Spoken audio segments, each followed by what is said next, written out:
నమస్తే అండి. నా పేరు భాను జ్యోతి నాయక్. నేను భారతీయ జనతా పార్టీ నుంచి నాయకురాలని, మహిళా మోర్చా నుంచి, women's wing convener ST Morcha. ఇక్కడికి వచ్చేసి ఎర్రగడ్డ డివిజన్లో ఈ ఎర్రగడ్డ డివిజన్లో మీరు చూస్తూనే ఉన్నారు. ఇక్కడ మొత్తం నుంచి బిల్డర్ వచ్చేసి మొత్తం కూలగొట్టేశారు. ఇది ప్రైవేట్ ప్రాపర్టీ, గవర్నమెంట్ ప్రాపర్టీ అయితే కాదు. అయినా కానీ వాళ్ళకి ఎలాంటి నోటిఫికేషన్ లేకుండా వీళ్ళకి ఎలాంటి స్టే ఆర్డర్ ఆల్రెడీ వీళ్ళు కోర్టు నుంచి తెచ్చుకున్నారు. స్టే ఆర్డర్ ఉంది వీళ్ళకు, అంటే వీళ్ళకి అన్ని డాక్యుమెంట్స్ ఉన్నాయి. ఇంకొకటి ఏంటంటే వాళ్ళకి ప్రతిదీ అంటే వాటర్ కరెంట్ బిల్ అనేది వాళ్ళు పే చేస్తున్నారు, ఇన్కమ్ ట్యాక్స్ గిట్ట వాళ్ళు పే చేస్తున్నారు. అయినా సరే వితౌట్ నోటీస్ ఇవ్వకుండానే వీళ్ళకి వచ్చేసి అప్పటికప్పుడు కూలగొట్టేశారు. వాళ్ళకి ఇక్కడ ఏంటంటే వందల సంవత్సరాలు అంటే తాత ముత్తాతల నుంచి ఒక జీవనోపాధిగా వీళ్ళు ఇక్కడ బతుకుతున్నారు. ఇక్కడ వీళ్ళకి ఏమైనా ఆధారం ఉందంటే ఒక చిన్న షాప్, అంటే ఒక 13 గజాల్లోనే ప్రైవేట్ ప్రాపర్టీ కాబట్టి ఇది గవర్నమెంట్ ప్రాపర్టీ కాదు. వాళ్ళకు ఇప్పుడు రోడ్ దానికి కట్టేయంగా 13 గజాలు ఏదైతే జాగ ఉందో ఆ జాగాలో ఒక్కొక్క షట్టర్ వేసుకున్నారు. వీళ్ళు జీవనోపాధికి బతుకుతున్నారు. అలాంటి వాళ్ళకి ఏ నోటీస్ పంపించకుండానే ఇక్కడికి వచ్చేసి మొత్తం కూలగొట్టారు. వీళ్ళు చాలా బాధపడుతున్నారు. ఇంకా ఇక్కడికి వచ్చేసి మీరు ఒక విధంగా చూడాలంటే ఇంకా అక్కడికి ఒకసారి కెమెరా అక్కడ తీసుకోవచ్చు. అక్కడ నుంచి ఏం కూలగొట్టకుండా మళ్ళీ ఇటు సైడ్ నుంచి ఏం కొలకుండా అటు కాకుండా మధ్యలో తీసుకొచ్చి మధ్యలో ఇక్కడ మీరు ఇక్కడ రోడ్ గిట్ట చూసుకోవచ్చు. ఇక్కడ నుంచి ఎంత లోపల ఉన్నా కానీ వీళ్ళు ఏమో ఇక్కడ రోడ్ చూసుకోవచ్చు. మీరు రోడ్ చూసుకోకుండా ఇంకా మధ్యలో ఉన్నదానికే వీళ్ళు కూలగొట్టేశారు. ఇక్కడ మొత్తం నష్టపరిహారం అవుతుంది. ఇప్పుడు ఏదైతే షాప్స్ ఉన్నాయో షాప్లో అన్ని సామాన్లు ఉన్నాయి, అవన్నీ ఇంకా నష్టపరిహారం ఎలాంటిది, ఈ నష్టపరిహారం ఎవరు జరుగుతుంది, అసలు ఎవరు చేపించారు అనేసి ఒకటి ఈ ప్రజల్లో వీళ్ళకి మెలకువలు ఉంది. ఇలాంటి చేయడం అన్యాయము, అట్లా చేయొద్దు. ఎప్పటికైనా సరే ఏదైనా సరే మేము మీకు ఇది ఈ ఇన్ఫర్మేషన్ ఉందని చెప్పేసి ముందుగానే నోటీస్ ఇవ్వాలి. ఎలాంటి నోటీస్ ఇవ్వకుండా ఆల్రెడీ ఇప్పుడు అధికారులు వచ్చారంట, జేసీ అధికారులు. వాళ్ళకి ఇక మా పేపర్స్ ఉన్నాయి, మా డాక్యుమెంట్స్ ఉన్నాయి అని చెప్పేసి చూపిస్తూ అయినా కానీ వాళ్ళు పట్టించుకోకుండానే మాకు అవసరం లేదని చెప్పేసి ఆ పేపర్ ఏదైతే ఉందో పక్కన పెట్టేసి మొత్తం కూలగొట్టేశారు. ఇప్పుడు ఒకసారి మీరు వీడియో కూడా చూసుకోవచ్చు. మీరు అన్నీ ఈ విధంగా అయితే కూలగొట్టేశారు. ఇదైతే అన్యాయం. వీళ్ళకి ఇప్పుడు ఏదైనా సరే న్యాయం జరిగేటట్టుగా చూడాలా. ఇంకొకటి ఏంటంటే వాళ్ళది ఏదైతే సమాలు ఉన్నాయో అవన్నీ నష్టపరిహారం అయితే ఇప్పుడు ఏదైతే వాళ్ళు కూలగొట్టేశారో ఆ నష్టపరిహారం భరించి ఇవ్వాలి తప్పకుండా. ఇది నా ఉద్దేశపూర్వకం కాదు. ఇక్కడ ఉన్న వాళ్ళు ప్రజలు ఎవరైతే సెటర్లు వేసుకున్నారో వాళ్ళు ప్రతి ఒక్కరూ వాళ్ళ బాధతోటి ఇప్పుడు రోడ్ పైన ధర్నా చేసి మేము ఇన్నే కూర్చుంటాము. మాకు ఇదే జీవన ఆధారము. మేము ప్రొద్దున నుంచి సాయంత్రం వరకు ఈ వర్క్ చేసుకుంటేనే మా భార్య మా పిల్లల్ని మేము పోషించుకో ఒక్కొక్క సెటర్లోనే మేము ఉంటున్నాము. మేము ఏది అయినా సరే మేము లీగల్గానే ఉన్నాము. కావాలంటే మా ప్రతి ఒక్క దగ్గరగా ఒక నోటీస్ రూపరకంగా నోటీస్ ఉన్నాయి మాకు లీగల్గానే. ఒకసారి కావాలంటే చూడొచ్చు అని చెప్పేసి వాళ్ళు ప్రతి ఒక్కటి ట్యాక్స్ పే చేసింది, కరెంట్ బిల్ పే చేసింది, అవన్నీ కూడా మీకు లైవ్లో చూపిస్తున్నారు. ధన్యవాదాలు. ఇది ఎట్లయినా సరే ఒకసారి ఇక్కడ స్థానిక ఇక్కడ ఎవరైతే షెటర్లు ఉన్నో అన్న కూడా ఒకసారి మాట్లాడతారు. మాకే టార్గెట్ చేసారు ఇల్లు, కొంతమందికి లాభం చేయాలని మాకు టార్గెట్ చేసి పొలగొట్టారు వాళ్ళు. ఏం చేయలే వచ్చారు, మాది ధనాదన్ పొలగొట్టేసారు వాళ్ళు.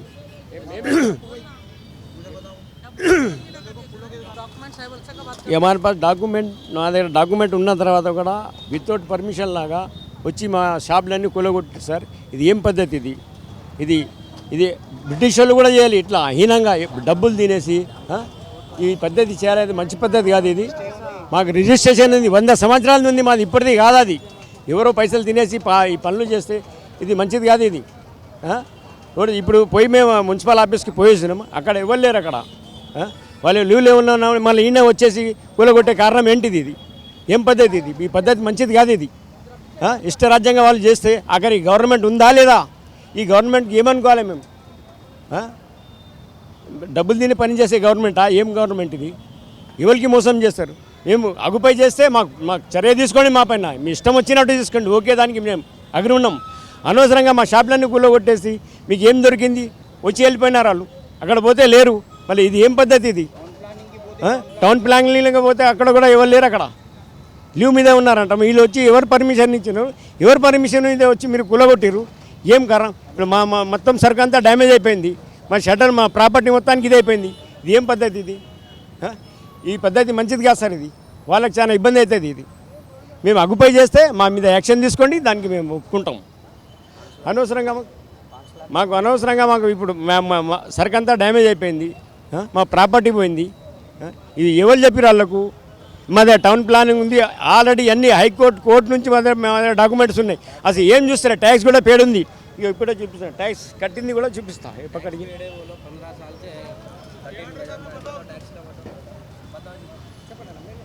సార్ మా దగ్గర కోర్టు ఆర్డర్ ఉన్నా కూడా వాళ్ళకి చూపెడితే జడ్జ్మెంట్ కాపీ చూపెట్టినా కూడా పొలగొట్టేసారు వాళ్ళు. కొందరికి లాభం చేసేటానికి వాళ్ళ దగ్గర డబ్బులు తీసుకొని కావాలని వచ్చి కూలగొట్టిరు వాళ్ళు. ఏమండి court judgement copy against municipal, వేరే మీద కాదు, అది అగేన్స్ట్ మున్సిపల్. మా దగ్గర జడ్జ్మెంట్ కాపీ ఉంది ఈ ప్రాపర్టీ మాదని. కానీ కొంతమందికి లాభం చేయాలని వాళ్ళ దగ్గర డబ్బులు తీసుకొని ఏమేమి చేసారు కుట్ర పని వచ్చి పలగొట్టిరాళ్ళు, పలగొట్టేసారు దొంగల లెక్క వెళ్ళిపోయి రాళ్ళు. దాని సమాధానం ఏమి ఇవ్వట్లేదు. అడిగితే ఏం సమాధానం ఇవ్వట్లేదు. అటు ఆ జేసీబీ దగ్గర ఒక ఇల్లీగల్ పర్సన్ కూర్చోబెట్టి అన్ని పొలగొట్టిస్తున్నాడు.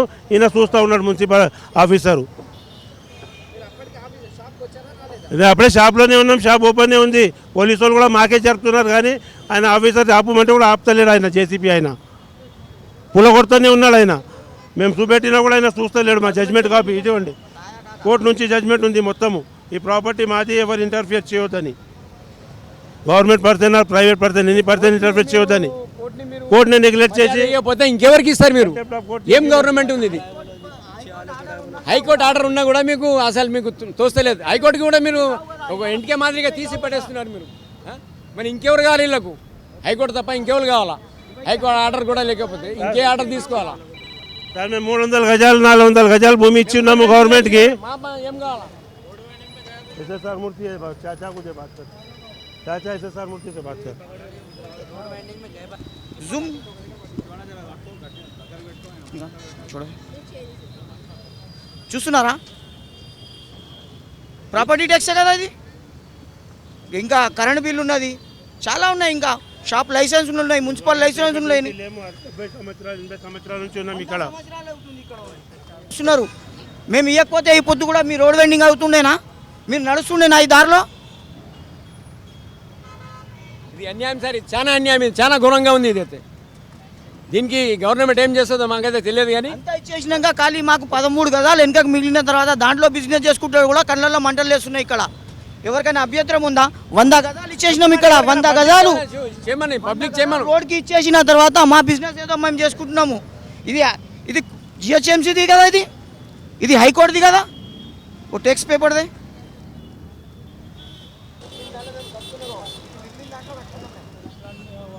ఏం అగుపై ఏం చేయలేమేమి, ఎవరిది ఏం దోసుకోలేదు. మాదే ఇంకా పోయింది వెనకాల. ఇది జిహెచ్ఎంసీ వాళ్ళు ఇచ్చింది కదా, దాదాగిరి చేసి అంతా దోసేసుకుంటారా? జిహెచ్ఎంసీ నుంచి వచ్చింది కదా. దాదాగిరి ఎట్లా చేయాలి తెలియదా? లైన్ కొట్టి ఇచ్చిరు కదా, ఇంత పోయింది ఇంత మిగిలిందని. చూస్తున్నారా ఇక్కడ? జడ్జ్మెంట్ కాపీ కూడా చూడండి. ఏమండి జడ్జ్మెంట్ కాపీ, కోర్టు ఇచ్చిన జడ్జ్మెంట్ ఏమండి.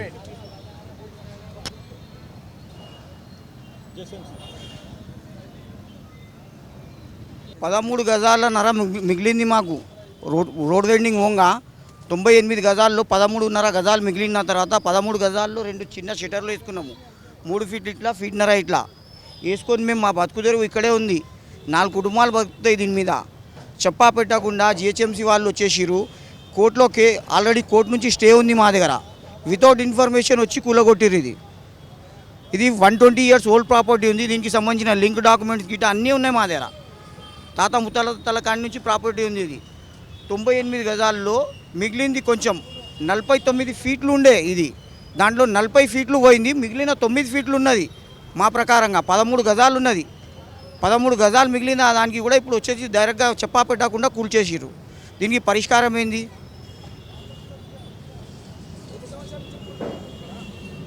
120 years నుంచి ఉంటున్నాం మేము ఇక్కడ. మా తాత ముత్తాతల కాడి నుంచి ఇదే 2 ప్లాట్లు ఉండే మాకు, అక్కడ ఒకటి ఇక్కడ ఒకటి. ఎన్క్రోచ్మెంట్ అని వస్తున్నారు వాళ్ళు, హైడ్రా ఏమో చెప్తున్నారు వాళ్ళు వితౌట్ ఇన్ఫర్మేషన్ ఇచ్చిర్రు. షెట్లు కూలగొట్టడానికి వచ్చిర్రు అన్నారు, గోడ కూలగొట్టేసిర్రు. వాళ్ళు షెట్లు కూలగొట్టేటప్పుడు అందరికీ సమానంగా కూలగొట్టాలి. అక్కడ పూల దుకాణాలు కూలగొట్టలేదు, ఏం లేదు. ఇక్కడ టార్గెట్ చేసి ఖాళీ ఇదే షెడ్లు కూలగొట్టాలి కదా. ఫుట్పాత్ కబ్జా చేస్తే ఫుట్పాత్ కూలగొట్టాలి. మీరు ప్రాపర్టీ ఎట్లా డిమాలేషన్ చేస్తారు? ప్రాపర్టీ అండర్ ద కోర్టులో ఉంది, స్టే ఉంది. కోర్టు మిగిలింది కాబట్టి ఇచ్చింది కాబట్టి మేము కట్టుకొని బతుకు తెరువు చేసుకుంటున్నాం. ఇక్కడ మిగలకుండా మేము ఎందుకుంటాము? మాకు ఇంతకుముందు కూడా రోడ్ కటింగ్ అయినప్పుడు కొన్ని డబ్బులు ఇచ్చి మిగిలిన ప్రాపర్టీకి కట్టుకున్నాం, బిందాస్గా బిజినెస్ చేసు. ఎవరిదన్నా మేము కబ్జా చేస్తే చెప్పండి. 13 గజాలు మాది ఉన్నది, మేము దాని మీద బతుకు తెరువు ఉన్నది మాది. అంతకంటే మించింది ఏం చేస్తాం చెప్పండి? మేము ఇంత ఇచ్చేసిన వాళ్ళం, ఇది మిగిలింది కాబట్టి చేసుకుంటున్నాం. 98-100 గజాలు దాదాపు 100 గజాలు ఇచ్చిన వాళ్ళము, 10 గజాలు మిగిలినాక 13 గజాలు మిగిలినాక దాంట్లో మా బతుకు తెరువు చేసుకుంటున్నాం కదా. ఎవరిదైనా పక్క వాళ్ళది ఇల్లది దౌర్జన్యంగా దోచుకోవడం లేదు కదా. ముందు ఇచ్చిన ప్రాపర్టీకి కరెక్ట్గా ఇప్పటివరకు మార్కెట్ వాల్యూ కూడా ఇవ్వలేదు. చెప్పాలి, ఏదైనా ఇన్ఫర్మేషన్ ఉంటే నోటీస్ ఇవ్వాలి. వీళ్ళు మీ కంప్లైంట్ ఉంది అని నోటీస్ ఇవ్వాలి. మేము వస్తున్నామంటే మా సామాన్లతో సహా ఏమున్నది ఇక్కడ లోపల మొత్తం సామాన్లు ఉన్నాయి, లక్షల రూపాయల సామాన్లు ఉన్నాయి, మా ఈ ఫర్నిచర్ ఉన్నది, బతుకు తెరువు అయింది. దీనికి ఎవరు రెస్పాన్సిబిలిటీ? ఆ నరేష్ అనే ఆఫీసర్కి చెప్తానే ఉన్నా, చూపిస్తూనే ఉన్నా. అతడు చదువుకున్నోడు అయితే ఇది చూడాలి, చదవాలి, చదివినాక మాట్లాడాలి. ఇట్లా పడేస్తున్నాడు, చూపిస్తుంటే ఇట్లా పడేస్తున్నా. దగ్గర వీడియోలు ఉన్నాయి కదా, మీకు షో చేపిస్తా కదా.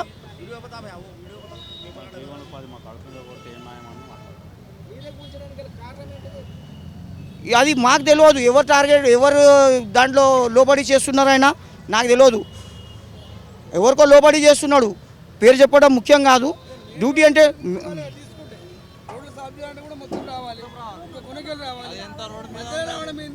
ఇగో ఇంకా ఉన్నాయి, చాలా ఉన్నాయి వీడియోలు, ఇంకా చాలా ఉన్నాయి.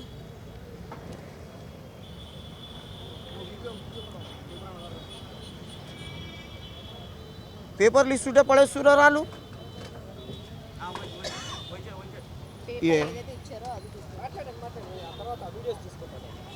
చూడండి, అరే ఇంత పోయినాక ఏం మాట్లాడాలన్నా, ఏ బాధతో మాట్లాడాలి? వాళ్ళదైతే అట్లనే వదిలేస్తారా?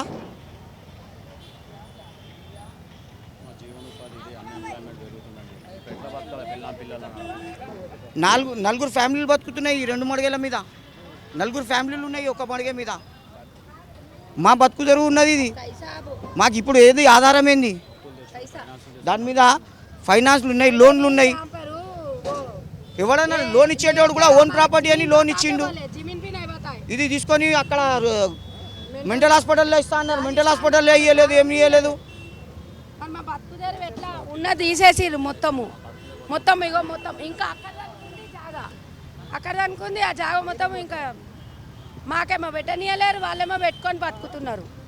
మేము ఎట్లా బతకాలి 100 గజాలలో? पैसा भी इले मोतम पूरा नहीं दिए बेटा प्रसाद चल रहा अभी कोर्ट केस चल रहा हाथ लगाते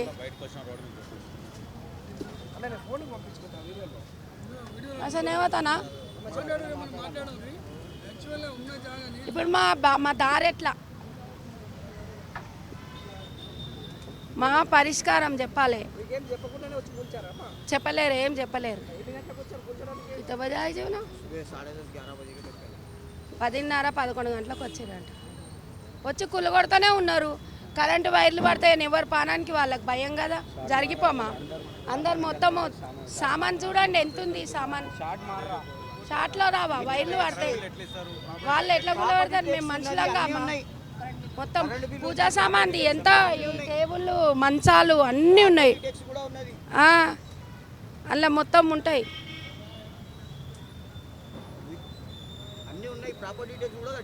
అసలు మాకు పర్మిషన్ ఇవ్వండి ఎట్లా వాళ్ళ కడతారు సార్ దీనికి సంబంధించిన ప్రాపర్టీకి టెక్స్ ఉన్నది నల్ల అది ఏమంటారు కరెంట్ బిల్ ఉన్నది అన్నీ ఉన్నాయి 13 గజాలు బాజప్తా కోర్టులో మిగిలింది కోర్టు బిజినెస్ చేసుకోమని ఇచ్చింది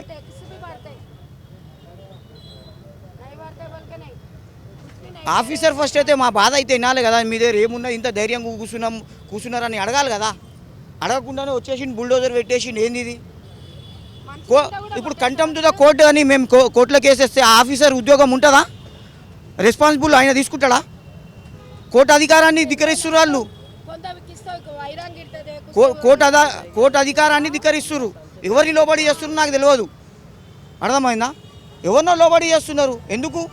మీ డ్యూటీ ఏమున్నది? యాజ్ పర్గా రావాలి, ఈ ప్రాపర్టీ మీద బాబు ఎంత ఉంది, ఎంత మిగిలింది అని చూడాలి, ఇగో ఇది ఉన్నది పరిస్థితి అని చెప్పాలి. ఎవరిది లేకుండా మాదే కూలగొడితే ఏం లాభం? ఎవరికి కడుపు నొప్పి? ఆయన ఏదున్నా ముఖ్యంగా చెప్పాలి. ఆయన ఫస్ట్ మా డాక్యుమెంట్లు చూడాలి, ఎంత పోయింది, ఎందుకు పోయింది, ఎట్లా పోయింది, ఎన్ని పైసలు వచ్చినాయి. మేమేమన్నా కొత్తగా బతుకొని వచ్చినామా? అయింది ఇలా వేరే వాళ్ళ ప్రాపర్టీ మీద మేము కబ్జా పెట్టుకున్నామా? 2009లో రోడ్ కటింగ్ అయితే అప్పుడు ఇచ్చేసి మిగిలిన దానికి కట్టుకున్నాం మేము. మాది ఎంత అయితే మిగిలింది అంత కట్టుకున్నాము. ఈ అన్ని ప్రాపర్టీలు అంతే ఉన్నాయి, 13-14 గజాలే ఉన్నాయి, చిన్న చిన్న మడిగేలు ఉన్నాయి అవన్నీ. पूरा पर्सनली लेके काम कर रहे సార్. ఇది పని చేసేది ఇది అందరు బతికేది ఉన్నది ఇది పొజిషన్లో. దాంట్లో ఏమో మేము కొన్ని తీసుకుంది రిజిస్ట్రేషన్ చేసిన ఉన్నాయి ప్రాపర్టీ. ఇది రిజిస్ట్రేషన్ చేసి తీసుకునే ప్రాపర్టీ ఉన్నది. దాని మీద వచ్చి వీళ్ళు వచ్చి డిస్మెంటల్ చేసినారు. అది తప్పు, చాలా తప్పు.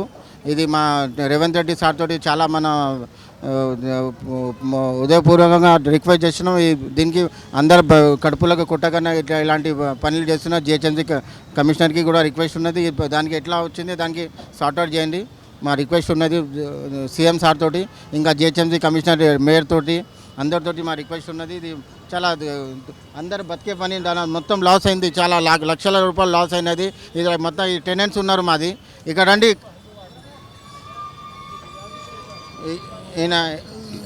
ఈయన మా టెనెంట్ ఉన్నారు, ఈయనది కూడా చాలా మొబైల్ సామాన్ మొత్తం పోయింది, చాలా లాస్లో ఉన్నాడు. ఇంకొక పర్సన్ ఉన్నారు కాయను अजीम चाचा, अजीम भाई, उनका भी बहुत 5 डब्बे का दुनिया का सामान का 5-6 लाख रुपए का उनका नुकसान ఆయన 5 లక్షల వరకు లాస్ అయిపోయింది. మొత్తం డ్యామేజ్ చెప్పకుండా వితౌట్ ఎనీ నోటీస్ ఇట్లా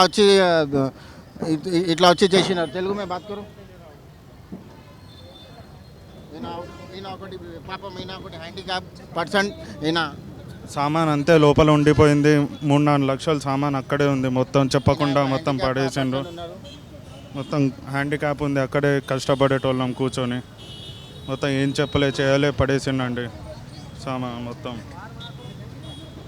సామాన్ మొత్తం పడేసిండ్రు. 4-5 లక్షలు మొత్తం అందులోనే ఉన్నాయి సామాన్.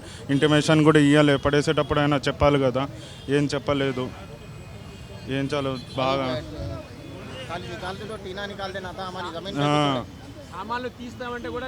తీయనియాలి, అసలు సామాన్లు కూడా తీయనియాలి. చెప్పినాం, దగ్గరకు కూడా రిక్వెస్ట్ కూడా చేసినాం, మొత్తం ఏం చేయలే.